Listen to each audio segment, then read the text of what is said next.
이길주의 재즈인.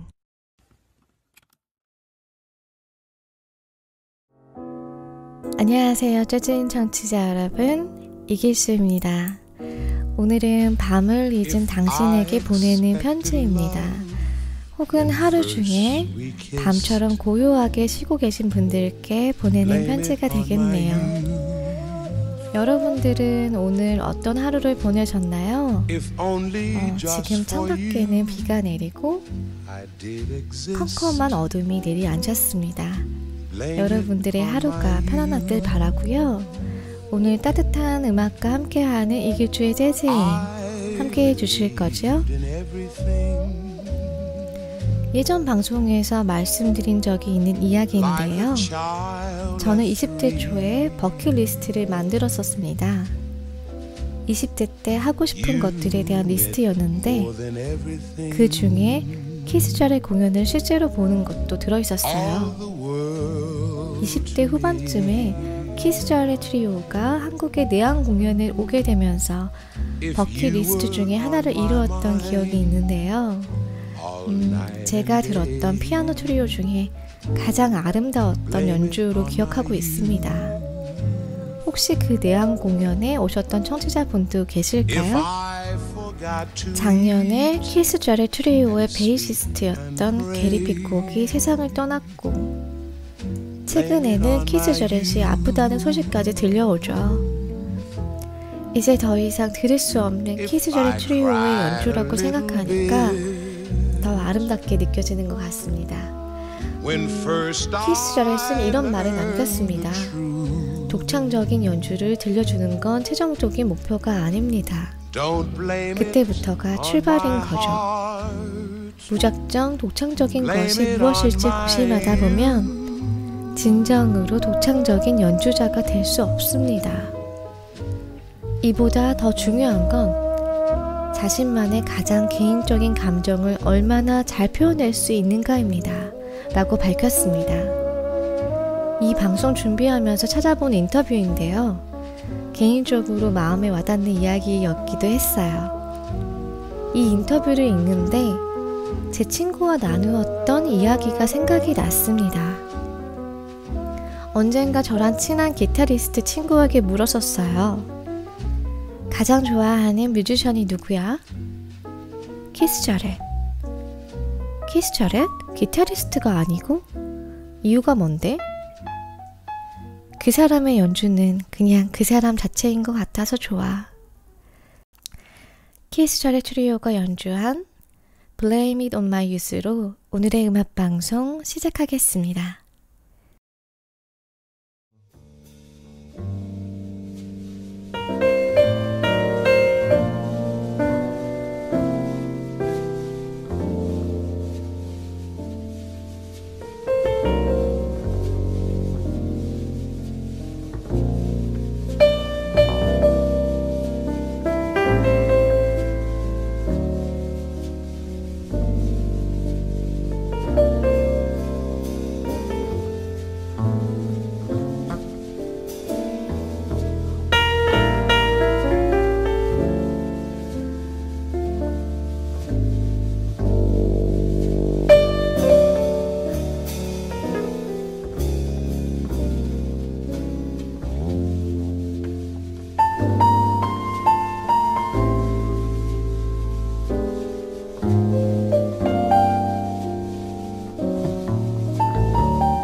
연주 어떠셨어요?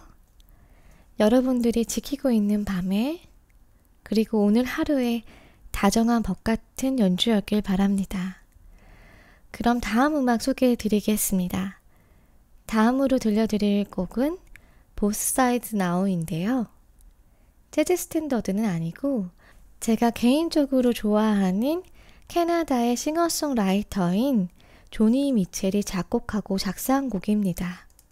조니 미첼은 그래미 어워드의 평생 공로상도 수상한 경력이 있는데요. 그녀는 지금도 국경과 세대를 초월한 사랑과 존경을 받고 있습니다. 오늘 소개해드릴 그녀의 음악 보스 사이즈 나오는 2000년도의 영화인 러브 액츄얼리의 오케스트라와 함께 편곡된 버전이 삽입되기도 했는데요.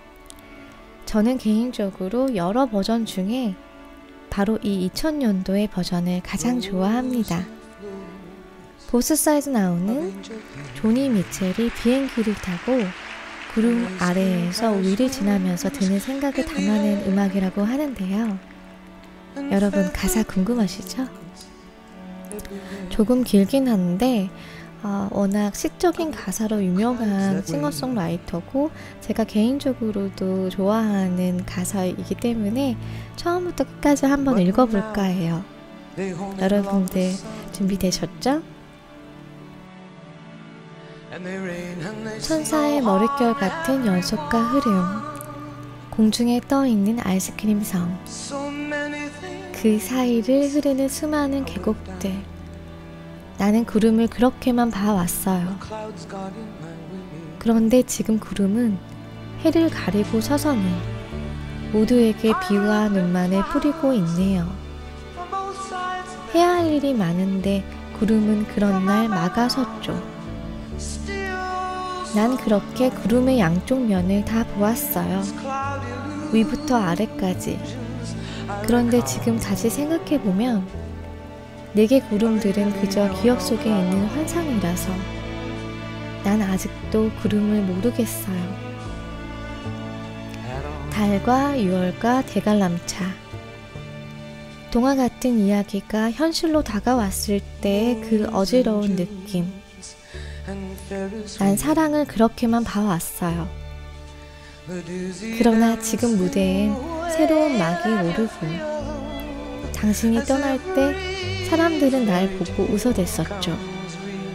그러니 미련이 남았다면 아무도 모르게 해야 해요. 스스로를 지켜야 하죠. 난 이제 사랑의 양쪽을 다 보았어요. 주는 것부터 받는 것까지. 그런데 지금 다시 생각해보면 내게 사랑은 기억 속에 있는 환상일 뿐이라 난 아직도 사랑을 모르겠어요. 눈물과 두려움 그리고 사랑해 라고 크게 외칠 때 벅차오르는 가슴. 꿈과 미래에 대한 계획들, 날 보는 많은 관객들. 난 삶을 그렇게만 봐왔어요. 하지만 이제 내 오랜 친구들은 나를 봐주지 않고 고개를 저으며 내가 변했다고 말하네요. 하지만 무언가를 잃었다면 무언가를 얻었을 거라며 사는 게 다 그렇지 라고 이야기하죠. 나는 이제 인생의 양쪽 면을 다 보았어요. 성공부터 절망까지.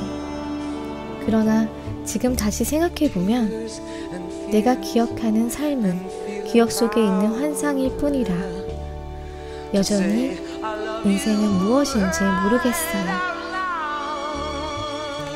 청취자 여러분 중에 영화 러브 액츄얼리 보신 분 계실까요? 어떤 장면에서 이 음악이 삽입되었는지 기억하시는 분 계실지 모르겠어요. 영화에서 극중 캐런 역할을 맡은 엠마 톰슨이 남편이 목걸이를 사는 장면을 목격하게 됩니다. 자신의 크리스마스 선물이라고 생각하죠. 그러나 남편은 캐런에게 목걸이가 아닌 CD 하나를 선물합니다. 남편의 외도를 직감하고 남편에게 선물 받은 CD를 틀고 눈물을 흘리게 됩니다. 바로 그 선물 받은 CD가 조니 미첼의 보스 사이드 나우입니다. 오늘 저는 이 곡을 프레드 허쉬가 피아노 솔로로 연주한 버전을 소개해드리고 싶어요. 프레드 허쉬가 가장 빛나는 순간은 다른 악기 없이 오로지 혼자일 때라고 생각합니다. 특히 그가 건반을 누를 때마다 그 곡이 가진 감정이 그대로 그려내는 마술을 부리는 것 같아요. 프레드 허쉬는 명상을 강조하기로도 유명한데요. 그는 연주를 두고 피아노를 통한 명상이라고 칭하기까지 합니다. 평소에 그는 명상을 하면서 지난 연주에 너무 매몰되지 않고 또 너무 생각에 앞서는 것을 경계한다라고 밝혔습니다. 프레드 허쉬가 연주한 조니 미첼의 보스 사이드 나우 궁금하시죠? 프레드 허쉬의 연주 들어보시겠습니다.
음악 어떠셨어요? 혹시라도 마음이 뭉클해진 분들이 계실까요? 전 이 곡을 20대 때부터 들었었는데요. 나이를 먹어가면서 들으니까 더 마음이 뭉클해지고 느껴지는 바가 조금 다른 것 같습니다. 사랑이란, 인생이란 무엇일까요? 여러분, 그러면 저는 마지막 곡인 칼라블레이 음악을 끝으로 오늘의 음악 방송을 마칠 건데요. 칼라블레이는 이번에 85세의 생일을 맞이했습니다. 사실은 칼라블레이의 다른 곡을 골라놨었는데 생일이라고 하니 그녀의 대표곡 로운을 틀어드려야 할 것 같아요. 80세가 넘도록 작곡을 하고 연주를 한다는 건 어떤 기분이 들까요? 보기에는 특별해 보여도 본인 스스로는 특별한 기분이 아닐지 모른다는 생각을 했어요. 혹시 제가 경험을 하게 된다면 꼭 말씀드릴게요. 여러분 앞으로 몇십 년 동안 재즈 방송을 오래오래 들어주셔야 할 것 같아요. 칼라블레이는 본인 스스로 피아니스트이기보다 작곡가라고 말합니다. 그래서 유려한 연주는 아니지만 그래서 더 따뜻하고 한음한음 뚜렷하게 말하듯 이야기를 하는 것처럼 들려요. 그녀가 우리에게 조곤조곤 따뜻하게 대화하듯 말을 걸어옵니다. 여러분, 잔잔하게 이길주의 재즈인 사랑해 주셔서 감사합니다. 여러분들의 관심이 이 방송을 유지하는데 얼마나 큰 힘이 되는지 몰라요. 여러분들의 평온한 밤을 위해서 보내드릴게요. 칼라블레이의 로운 들어보시면서 오늘의 음악 방송 마치겠습니다.